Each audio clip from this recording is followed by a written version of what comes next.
The Dun Book. In the high road which led through a wood stood a solitary farmhouse. The road, in fact, ran right through its yard. The sun was shining and all the windows were open.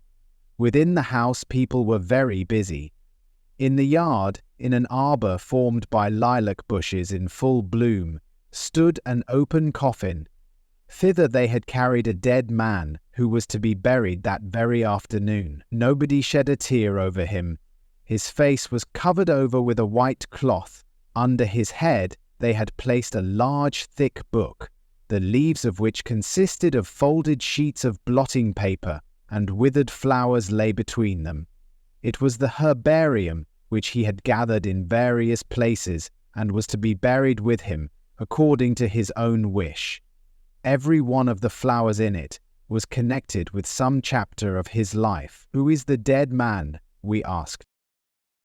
"The old student," was the reply. "They say that he was once an energetic young man, that he studied the dead languages, and sang and even composed many songs. Then something had happened to him, and in consequence of this he gave himself up to drink, body and mind. When at last he had ruined his health, they brought him into the country where someone paid for his board and residence. He was gentle as a child as long as the sullen mood did not come over him. But when it came he was fierce, became as strong as a giant, and ran about in the wood like a chased deer. But when we succeeded in bringing him home, and prevailed upon him to open the book with the dried-up plants in it, he would sometimes sit for a whole day looking at this or that plant, while frequently the tears rolled over his cheeks. God knows what was in his mind, but he requested us to put the book into his coffin, and now he lies there.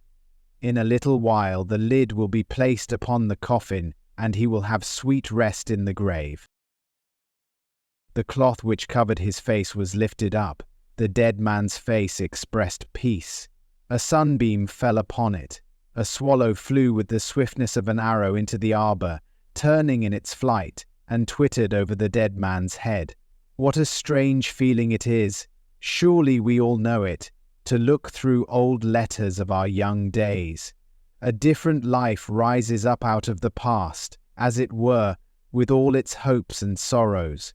But how many of the people with whom in those days we used to be on intimate terms appear to us as if dead, and yet they are still alive, only we have not thought of them for such a long time, whom we imagined we should retain in our memories forever, and share every joy and sorrow with them.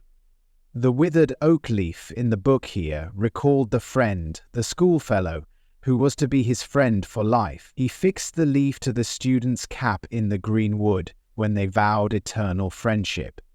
Where does he dwell now? The leaf is kept, but the friendship does no longer exist.